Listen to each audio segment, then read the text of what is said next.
नमस्कार, आप देख रहे हैं दर्श न्यूज। मैं हूं आपके साथ रितेश शर्मा। शिवहर की हम आज बात कर रहे हैं। शिवहर में ऋतु जायसवाल जो है वो लगातार अपना कैंपेनिंग कर रही है, यानी जनसंपर्क अभियान कर रही है। और आज जो है शिवहर में तेजस्वी यादव भी पहुंचने वाले हैं ऋतु जायसवाल के लिए प्रचार करने के लिए, यानी शिवहर की जनता को संबोधित करेंगे। जनसभा है रीगा फुटबॉल मैदान में, जहां पर ऋतु जायसवाल भी मौजूद होंगी और साथ में होंगे मंच पर तेजस्वी यादव।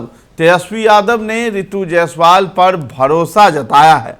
इस भरोसे पर खरा उतरने के लिए ऋतु जायसवाल लगातार जो है जनसंपर्क अभियान चला रही हैं। कभी वो गरीबों से मिलती हुई दिखाई देती हैं, तो कभी बच्चों से मिलती हुई दिखाई देती हैं। बूढ़े बुजुर्ग सभी लोगों से वो मुलाकात कर रही हैं। कभी वो क्रिकेट खेलती हुई भी दिखाई देती हैं, खेल के मैदान पर भी, तो मंच से एक शेरनी की तरह दहाड़ते हुए भी दिखाई देती हैं।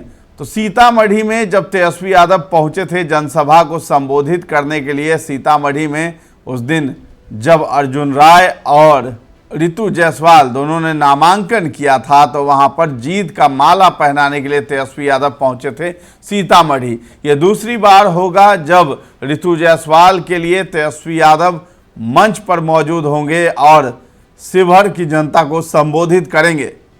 तो ऋतु जायसवाल के बारे में बता दें कि वो वैश्य समाज से आती हैं और पूर्व में मुखिया रह चुकी हैं।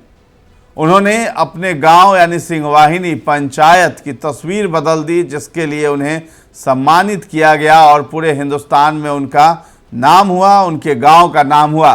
इस बार उन्हें शिवहर लोकसभा सीट दिया गया है, जहां पर उनकी लड़ाई लवली आनंद से हो रही है। लवली आनंद के पति आनंद मोहन है, जो जेल से सजा काट कर आए हैं, इसलिए वो चुनाव तो नहीं लड़ सकते हैं, लेकिन उनकी पत्नी लवली आनंद चुनाव लड़ रही हैं। तो शिवहर की लड़ाई दिलचस्प है, क्योंकि दोनों में कांटे की टक्कर चल रही है। एक तरफ जो है लवली आनंद वो पीएम मोदी के चेहरे पर चुनाव लड़ रही हैं, तो इधर आरजेडी के सिंबल पर विकास और मुद्दे की बात करते हुए ऋतु जायसवाल लड़ाई लड़ रही हैं। तो देखने वाली बात यह है कि ऋतु जायसवाल पर लालू यादव और तेजस्वी यादव ने भरपूर जो है भरोसा जताया है और पटना में उन्हें बुला करके लालू यादव ने टिकट भी दिया।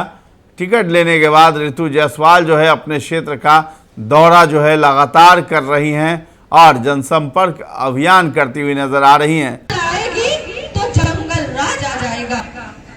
दिल पर हाथ रख करके सोचिएगा कि ऋतु जायसवाल आएगी तो जंगल राज आएगा, या आनंद मोहन आएगा तो जंगल राज आएगा। और अगर गलती से ना कुछ ऊंचा नीचा हो गया, तो जितना कमाइएगा ना उसका 10% निकाल के शाम तक देने के लिए तैयार रहिएगा। इसीलिए आज जब घर में लगी हो तो फायर ब्रिगेड वाले की पार्टी मत पूछिए, नियत देखिए, नियत, और उस नियत को देखते हुए वोट दीजिएगा। यही अपील करने आई हूँ। बहुत धन्यवाद सबका। हाथों में कभी लालटेन लेती हैं तो कभी विक्ट्री का साइन दिखाती हुई नजर आती हैं। एक अलग अंदाज में रहती हैं और नेताओं को लेकर उनकी सोच भी वही है कि नेता वैसे बनिए जो जनता के साथ जमीन पर बैठ करके बात करे, ये नहीं कि तंबू और टेंट और एसी में बैठ करके मुलाकात करे। तो नेता को जमीन पर रहना चाहिए, ऐसा ऋतु जायसवाल का कहना है। और आनंद मोहन पर लगातार वो हमला बोलती रहती हैं कि अगर जंगल राज फिर से लाना है तो आनंद मोहन को जिताइए, नहीं तो अगर जंगल राज हटाना है तो मुझे जिताइए, यानी ऋतु जायसवाल को। और ऋतु जायसवाल ये भी कहती हुई नजर आती हैं कि एक अकेली ऋतु जायसवाल से कुछ नहीं होगा, आप सभी को ऋतु जायसवाल बनना पड़ेगा। और उन्होंने ये भी वहाँ पे कहा जनता से कि अगर आप मुझे वोट नहीं देंगे तो दोबारा मैं आपको क्षेत्र में नहीं दिखाई दूंगी। तो ऐसा जो है भावुक वो अपील करती हुई नजर आई हैं और खुद से भावुक भी होती हैं ऋतु जायसवाल। तो फिलहाल जो है आज 1 बजे जो है तेजस्वी यादव शिवहर पहुंच रहे हैं, शिवहर की जनता को संबोधित करेंगे। संबोधन में ऋतु जायसवाल को जिताने की बात करेंगे और शिवहर की जनता काफ़ी बेसब्री से तेजस्वी यादव का यानी अपने नेता का इंतज़ार कर रही है। और ऋतु जायसवाल जिस तरीके से कैंपेनिंग कर रही हैं, इससे यही प्रतीत होता है कि उन्हें अपार जन समर्थन भी मिल रहा है। फिलहाल इस खबर में इतना ही है। आपका क्या कहना है इस वीडियो पर, ये सब हमें कमेंट सेक्शन में जा करके जरूर बताएं और हमारे चैनल को अब तक सब्सक्राइब नहीं किया है तो कर लीजिए। धन्यवाद।